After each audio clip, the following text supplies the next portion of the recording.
a hacer un poco de ginecología para variar. El pico máximo de LH en el ciclo menstrual se debe a reglamentación positiva por estrógenos, la TSH, la FSH y la HCH. Para esto tienen que saber ciclos. ¿Recuerdan? La progesterona. Recordemos un poquito del ciclo sexual. El ciclo sexual involucra un eje hipotálamo hipoficiario ovárico indemne, en el cual van a haber pues elementos estimuladores e inhibidores. ¿Ok? Generalmente las hormonas a nivel central me estimulan el ovario comienza a producir una foliculogénesis y acá se producen los esteroides sexuales femeninos, el estrógeno y la progesterona. Todo esto guarda pues una correlación, una concomitancia para que finalmente también se estimule el endometrio y si no ocurre el embarazo ocurra la menstruación. ¿Ok? Entonces, en líneas azules, elementos estimuladores, en líneas entrecortadas fucsias, elementos inhibidores. Y a través del ciclo es diferente. Por ejemplo, la GnRH y la gonadotrofina estimulan al ovario con la finalidad de que ocurra la foliculogénesis. Comienza a desarrollar el folículo, comienza a producirse estrógeno. Y el estrógeno tiene dos momentos importantes. Primero, un momento inhibidor sobre el nivel central, pero a mitad del ciclo, cuando el folículo ya ha madurado, tiene un efecto estimulador, sobre todo para que haya el pico de la LH y finalmente ocurra la ovulación. Y posteriormente, en conjunto con la progesterona, tiene pues un efecto o un brazo inhibidor sobre el nivel central. Y si lo quieren ver en las curvas, este es acá. En azul el estrógeno, previo a la ovulación, tiene un pequeño pico y esto es lo que estimula la LH para que finalmente ocurra la ovulación. Y el segundo esteroide de la progesterona, después de que ocurra la ovulación, comienza a aumentar su concentración hacia una meseta. Y si no ocurre el embarazo, los dos caen y ocurre la menstruación y finalmente un nuevo ciclo se inicia. Por lo tanto, la representación positiva es de los estrógenos, básicamente del E2 y del estradiol. 2. Mujer de 54 años, está 4 para 4003. Con menstruaciones regulares y antecedentes de hermana con cáncer de mama, resultado de la mamografía BRCA3. ¿Qué conducta debería seguir? Biopsia inmediata, observación y control ecográfico, quirúrgica, control en 8 meses o una mamografía normal. ¿Ustedes recuerdan lo que es un BRCA3? ¿Saben lo que es el BRCA? Porque de ahí parte todo. El BRCA es una clasificación indicada ya en el año 90, es un sistema de reporte y de datos de las imágenes de la mama, ¿ok? Y esto se hace con el fin de transformar lo cualitativo en cuantitativo, justamente, para llevarte pues a decisiones más rápidas y sobre todo para hacer estadísticas adecuadas. El BRCA3 incluye estos 6 números, del 0 al 5, entonces el radiólogo te informa. Tal placa te va a informar, por ejemplo, lesiones especuladas, vasos, neoformación de vasos, etcétera, o imagen compatible con fibroadenoma, etcétera, pero te dice BRCA. ¿Por qué? Porque el 0 indica un estudio insuficiente, no puede determinar con la mamografía ante qué está y generalmente requiere estudios complementarios, ¿ok? Nuevas tomas, nuevas imágenes, resonancia magnética, etc. 1, negativo, es una mama normal y simplemente entra, digamos, al programa de cribado, de tamizaje, de screening, como quieran llamarlo, que una mujer una vez que cumple los 40 años debería tener una mamografía anual, ¿ok? El 2 es en el cual ya hay hallazgos, pero los hallazgos definitivamente son benignos, por lo tanto solo requiere un control periódico a demanda por el médico que ve el caso. Y el 3, lo que nos ocupa del caso, es un probablemente benigno, que requiere un control semestral. ¿Por qué razón? Porque muy poco porcentaje se puede convertir en maligno. En cambio, el 4, que es sospechoso dudoso, acá tengo que considerar la biopsia, porque 20 a 30% de estos puede detrás estar una patología maligna. Y el 5 es altamente sospechoso y la biopsia ahí es imperativa, una biopsia incluso hasta por excisión o por congelación. Entonces, el BRCA3, probabilidad de cáncer 2%, y aquí están las clasificaciones grandes, monomorfas, redondeadas, con un número escaso, nódulos de bordes lisos que probablemente estén en relación con fibroadenoma, etcétera, etcétera, o distorsiones del parénquima con margen cóncavo. es decir, hallazgos netamente benignos probablemente. Entonces una nueva mamografía en 6 meses y quizás pues si hay cancerofobia, han escuchado de Angelina Jolie seguro, ¿no? Se ha hecho operar, le encontraron el gen, tiene 87%, ha decidido hacerse una mastectomía, ¿no es cierto? De repente linda con eso, o con de repente es una mujer que vive en la sierra, no puede venir, mejor entonces la biopsia esa lesión se encuentra así, ¿ok? Pero si no, lo más cercano, para no decir que la pregunta está mal hecha, es que podría ser un control a los 8 meses o 6 meses. 3. ¿Cuál de los siguientes tumores benignos de mama es el más frecuente? Mioma, lipoma, fibroadenoma, el absceso, la necrosis grave. ¿Qué es lo más frecuente? En general, porque no se está delimitando de edad, nada. El fibroadenoma, ¿no es cierto? Es el tumor más frecuente, ¿ok? Que tiene un carácter fibroso, más fibroso frente al glandular, son células capsulados, pueden ser únicos, pueden ser múltiples, lobulados, generalmente de características pues como una consistencia digamos intermedia, algunos lo asemejan como el caucho, y que generalmente como se presenta en mujeres jóvenes, lo primero que hago es una ecografía, porque en jóvenes no debo hacer mamografía, y necesito pues finalmente, si la paciente ya supera los 40 años y la mama me da una densidad adecuada, puedo hacer una mamografía y demuestro eso. Pero finalmente, tumor allá en la mama es tumor extraído, hay que hacer la exéresis separándola de su pseudocapsula. Para hacer una de las alternativas, la necrosis grasa es la estratonecrosis y generalmente se hace antes de un golpe. Hay un golpe que la mujer se olvida y de repente, tiempo después comienza a padecerle una tumoración. Y cuando se hace pues la anamnesis en el interrogatorio, se ve pues que hubo ese golpe, se produce un hematoma, ¿ok? Y en su resolución desencadena esta reacción inflamatoria. La cavidad quística que se forma, hay lesiones fibrosas adyacentes permanentes que pueden simular clínica y mamográficamente incluso una lesión maligna, por eso hay que hacer de todas maneras la exéresis para que el patólogo ya dilucide si esto es algo maligno o benigno. Entonces, lo más frecuente es el fibroadenoma. 4. Mujer de 27 años con antecedentes de 3 abortos provocados. El último, hace 10 meses, complicado con endometritis. Desde esa fecha no menstrua. Gonadotropinas hipoficiales y estrógenos normales. Diagnóstico presuntivo. Sheehan, Asherman o ovario poliquístico. Sheehan, Asherman o ovario poliquístico. ¿Ah? Asherman o Sheehan. Estamos frente a una amenorrea secundaria, ¿cierto? Pierde el ciclo en la mujer, eso de 21 a 35, y va en aquellos que hay ausencia, ni siquiera prolongación, porque oligomenorrea es cuando está el ciclo entre los 35, pero no mayor de 90. Mayor de 90, como en este caso 10 meses, es decir, hace 300 días que no menstrua esta mujer, estamos frente a una amenorrea. Cuando yo comienzo a investigar las amenorreas, para facilidad y para llegar a un rápido diagnóstico, comienzo a ubicarme a qué nivel estará. Anomalías genéticas del aparato genital, por ejemplo un roquitán, la cual ha dado ausencia del sistema canalicular final genital femenino. Anomalías de origen uterino, que podría ser este caso. Anomalías pues ováricos, anomalías centrales, hipoficiales, hipotalámicos, o de otros órganos endocrinológicos como la suprarrenal o tiroides. Entonces lo primero que yo hago con una amenorrea, pido un dosaje de TSH y una prolactina. Y le hago una prueba de progesterona. Es decir, le administro progestágenos para ver si yo estoy completando el ciclo. ¿Se acuerdan cuando hemos hecho ciclo? Un poquito ahí. Entonces el estrógeno estimula, ovula a la paciente, se forma el cuerpo lúteo y comienza a producir progesterona. Si la paciente no menstrua, yo le doy progesterona y la hago sangrar, yo estoy haciendo el ovario, estoy completando lo que no pudo hacer el ovario. El ovario no pudo ovular, entonces yo diagnostico que estoy frente a una anovulación. ¿Ok? No es el caso de la paciente, ¿cierto? Y la PRL y la TSH están normales. ¿Qué pasa? Que seguramente no me han explicado esto, pero esto me da pie para explicarlo a ustedes, que si yo le da progesterona a esta mujer, no voy a menstruar.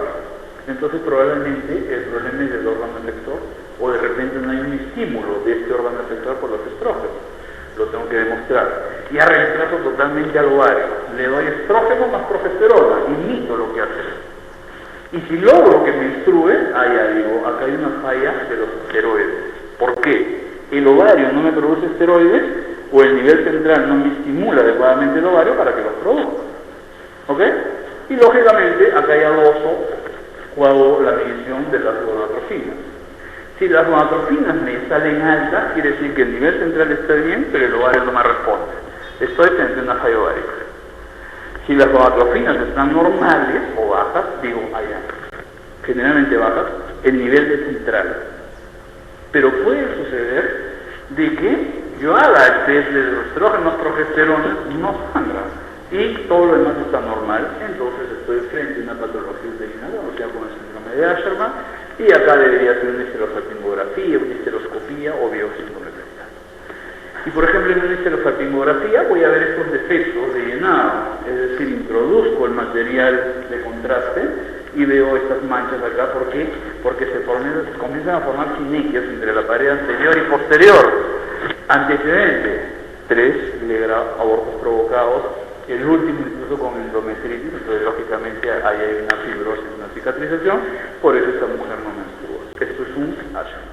5. Paciente mujer de 19 años de edad con antecedentes de amenorrea primaria. Al examen, las mamas y el vello púbico son de caracteres normales, pero el útero y la vagina están ausentes. La posibilidad diagnóstica es un síndrome XY, es una disgenesia gonadal, es una genesia de los conductos de Müller, es un síndrome de Klinefelter o es un síndrome de Turner. Esta pregunta es un poco difícil porque tienes que saber cromosomopatía, no es algo muy frecuente, ¿ok? Pero ¿qué podría tratarse de eso? ¿Ustedes saben lo que es un síndrome XY? Es un síndrome que se llaman del superhombre, porque por eso tiene 2 cromosomas Y. Lo que se describe es que generalmente estos son fenotípicamente casi normales. Pueden tener algunas alteraciones en cuanto al desarrollo, al intelecto, básicamente. La disgenesia gonadal generalmente se da en aquellos individuos que tienen las gonas como, digamos, elementos rudimentarios, como algunas bandas. Puede tener un cromosoma XX o puede tener un cromosoma XY. ¿Ok? De acuerdo a eso se expresa. En el XX generalmente se da un infantilismo, que no es el caso porque esta mujer de 19 años, fenotípicamente, tiene mamas, vello púbico de caracteres normales, ¿ok? Pero el útero y la vagina están ausentes. O sea, aparentemente esta mujer podría ser XX, y está expresando su sexualidad en cuanto a los caracteres secundarios, ¿cierto? Ahí no hay alteración. Por lo tanto, el XX de disgenesia gonadal, que algunos lo llaman completa, no podría ser. Lo que podría ser es el otro, el XY, ¿ok? En el cual tiene un cariotipo de varón, de hombre, pero acá hay una alteración en las cuales no se produce aquella hormona que te impide el desarrollo de los conductos de Müller. Entonces esto se llama el síndrome de Swyer, en el cual te da un aspecto, digamos, un poco de desarrollo, como vamos a ver seguidamente en la descripción. El Klinefelter también es una cromosomopatía, ¿ok? El XXY son eunucos, es decir, muy altos, pero también con un poco de infantilismo. Y el Turner, que es el más conocido, es la monosomía del cromosoma X, es decir, el X0, que tiene diferentes estadios, desde el clásico descrito por Henry Turner, en el cual hay infantilismo, interición Collins o de bajas estaturas, tienen amenorrea primaria, ¿ok? Entonces, para entender un poquito esto del desarrollo, ustedes saben que en morado o en lila están los conductos paramesonéfricos llamados de Müller y en marrón los mesonéfricos llamados de Wolff. Al inicio, nosotros como individuos tenemos la potencialidad de desarrollar los dos. Sin embargo, más o menos entre las 8 o 12 semanas, por estímulos, lógicamente, que están supeditados a nuestro cariotipo, uno de los dos tiene que regresionar. Y cuando el individuo es XX, tienen que regresionar los mesonéfricos, los de Wolff, y los de Müller comienzan a juntarse esa línea media y distal para finalmente dar pie a todo el sistema canalicular genital en la mujer, ¿ok?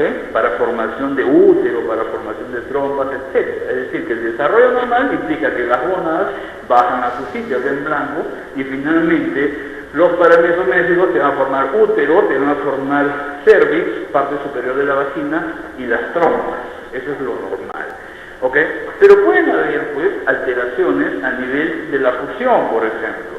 La fusión hemos dicho que debe ser medial y hacia abajo, entonces cuando esta fusión es inadecuada te da el útero de Delfo, no se fusionaron el bicorne y el A4 cuando la fusión pues no es, digamos, tan alterada, ¿ok?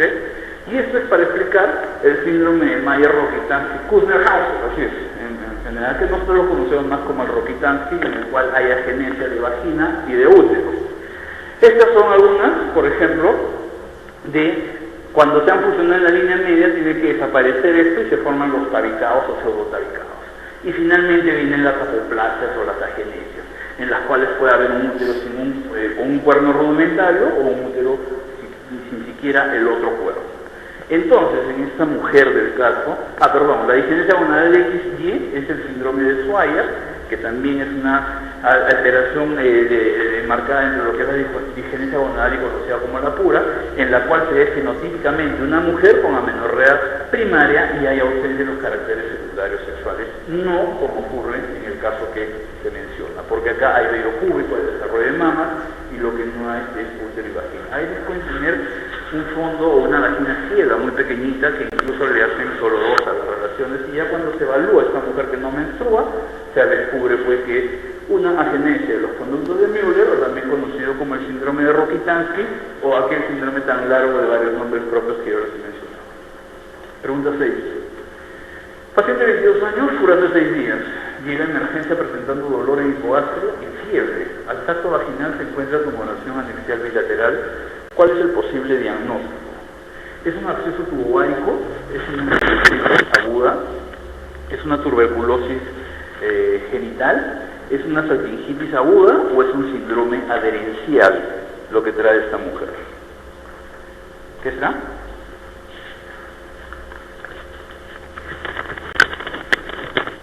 Acá hay fiebre, entonces debe haber infección, ¿no? Eso es lo que ahí hay dolor. Es un síndrome de dolor abdominal bajo con fiebre. Y toco 2 tumoraciones a nivel de los anexos. ¿Qué podrá hacer?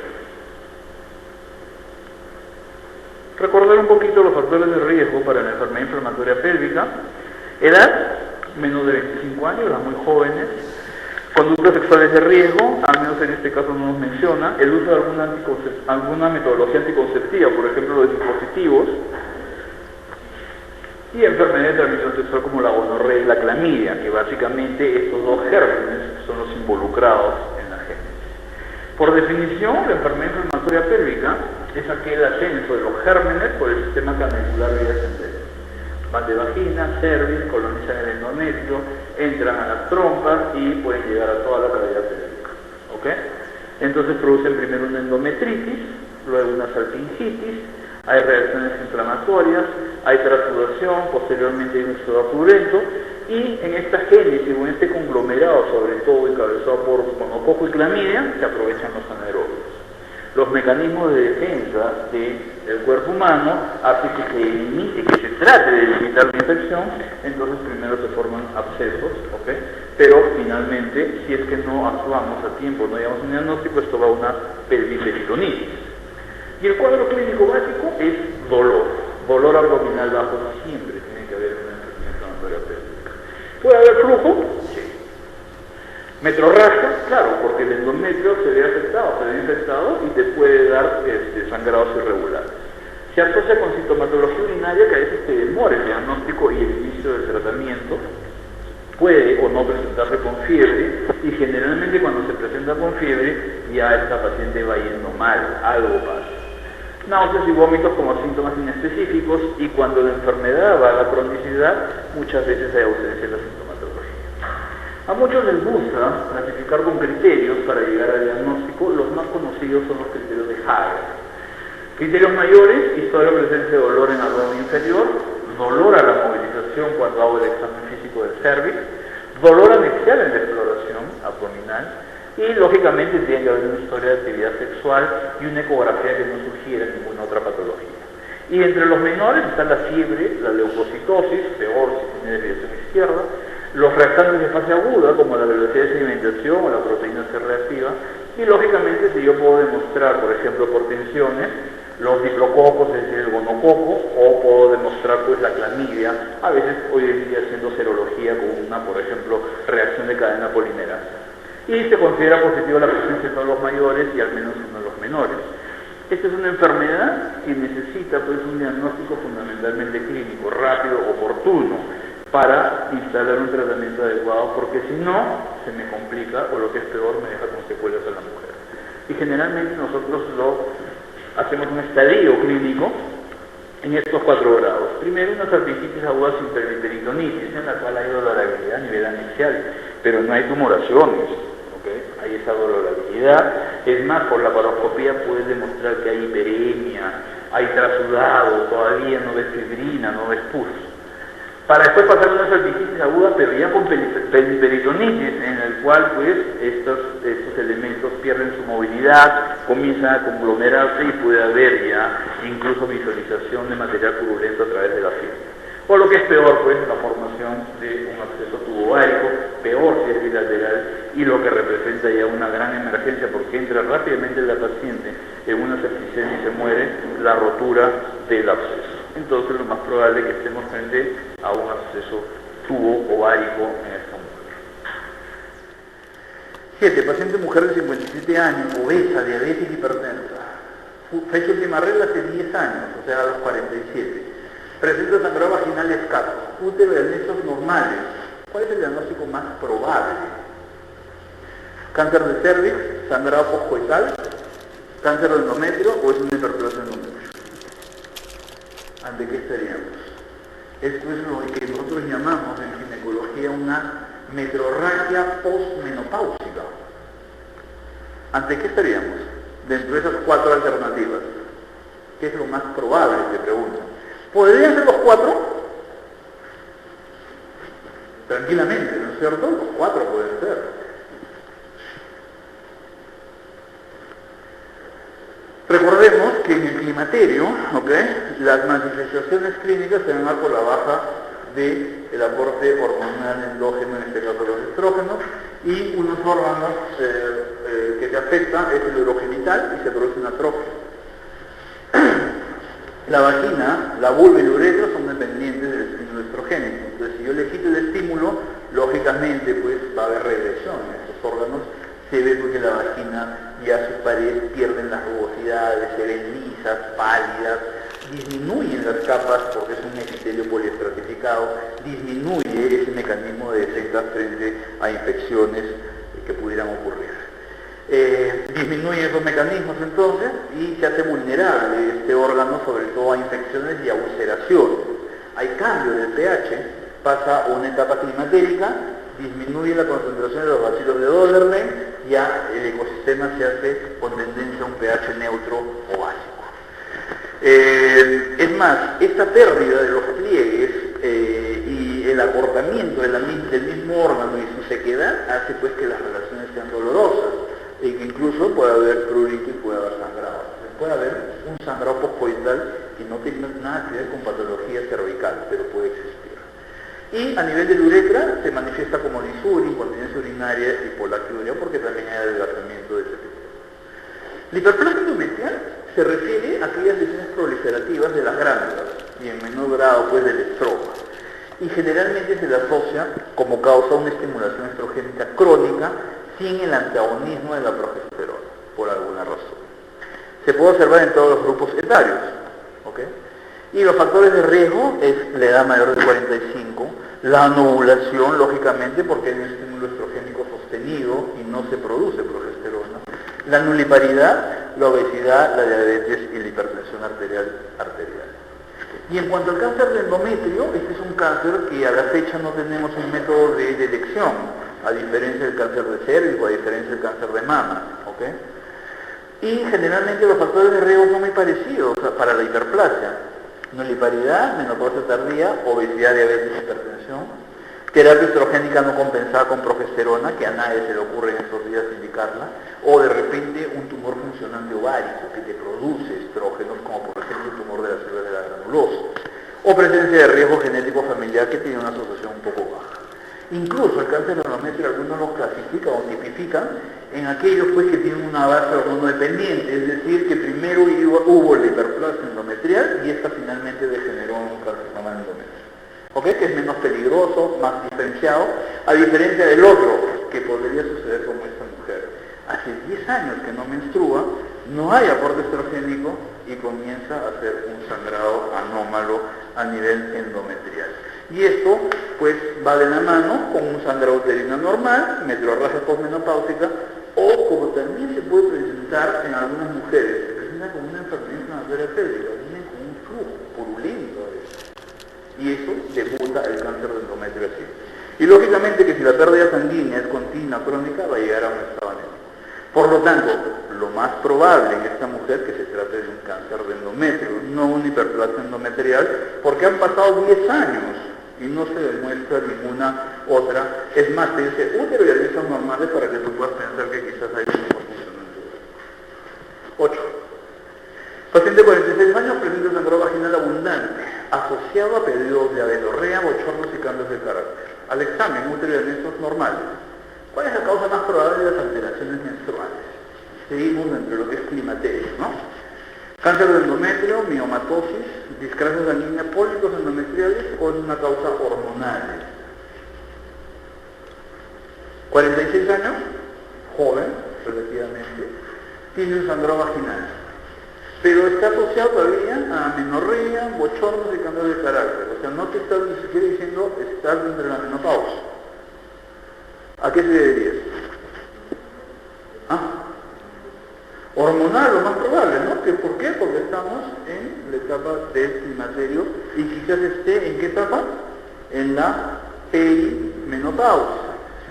Los sangrados ambulatorios, así como se presentan desordenados, oligomenorrea, oligamenorrea, etcétera, etcétera, generalmente se presentan en el grueso se presenta, mejor dicho, en los extremos de la vida, en la adolescencia y en la perimenopausia. Porque el eje recién está madurando, está llegando ya a su madurez funcional, o porque ya está declinando. ¿Okay? Y esto te da un sangrado no cíclico, escaso, abundante, que a veces te lleva a una hemorragia que la lleva a la paciente a la emergencia. ¿Okay? El otro 10% que se da en las mujeres, digamos, en edad reproductiva, y que es lo más frecuente de los sangrados anómalos, sobre todo pues el llamado síndrome de los ovarios poliquísticos, enfermedades tiroideas y hiperprolactinemia y trastornos de la alimentación. ¿Okay? Y todo esto, repito, se debe pues por un estímulo estrogénico no compensado o no, digamos, no la contraproducción de la progesterona, es decir, no lo define a nadie el estrógeno. Entonces el estrógeno estimula el endometrio, se sigue proliferando y las capas más distales comienzan a necrosarse y se descarnan de una forma irregular. Por lo tanto se producen estos sangrados que no tienen ciclicidad. Y para remarcarlo del climaterio, el punto base es la menopausia, es decir, el cese de las menstruaciones por un año o más. Lógicamente eso es un diagnóstico retrospectivo.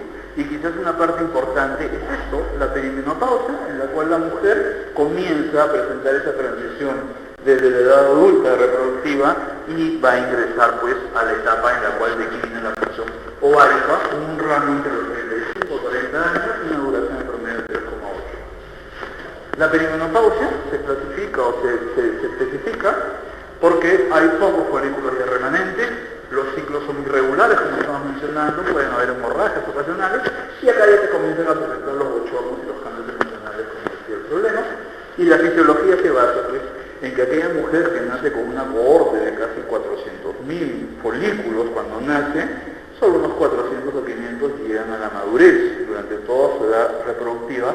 Por lo tanto, a esta edad cronológica comienza a haber una disminución de las células germinales, ya no hay una foliculogénesis adecuada, no hay producción adecuada de los esteroides, sobre todo el estradiol, y entonces pues estos ovocitos ya residuales comienzan a responder menos a las hormonas, a las gonadotrofinas, ¿ok?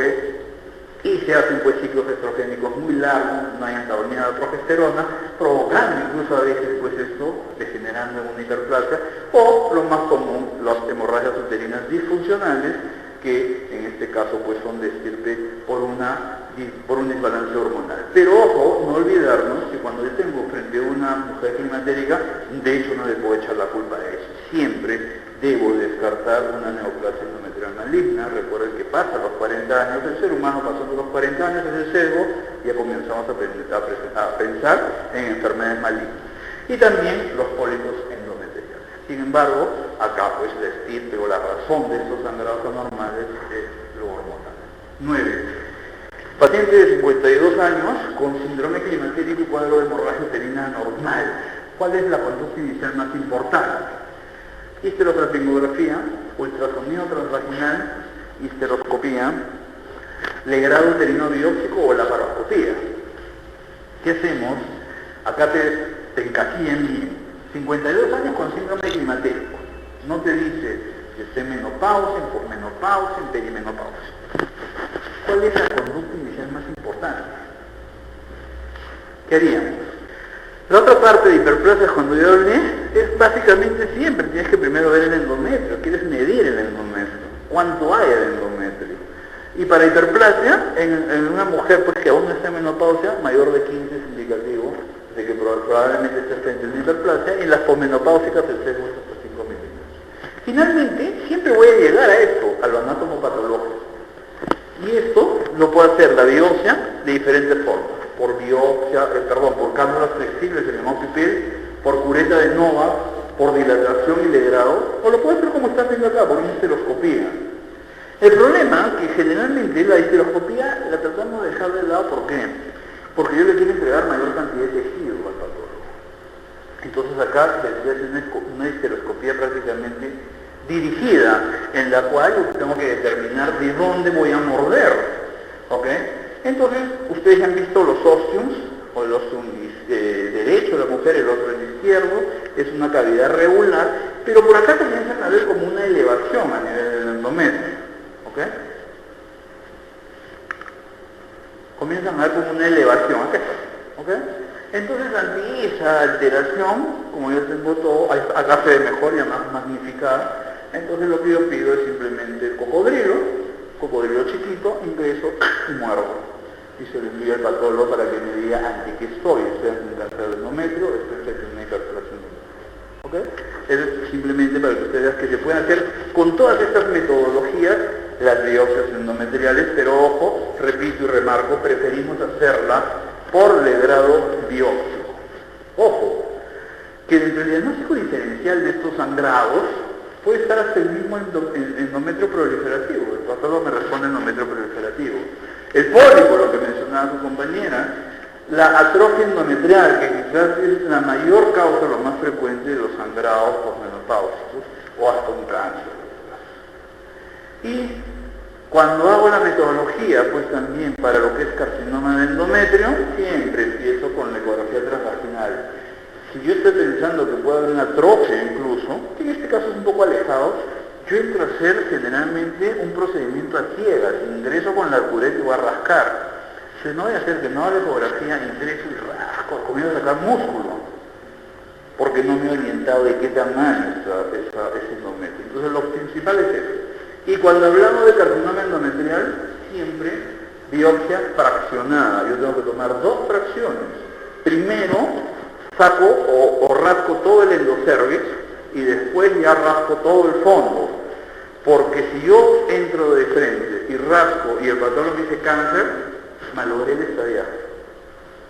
Porque el patólogo me dice cáncer.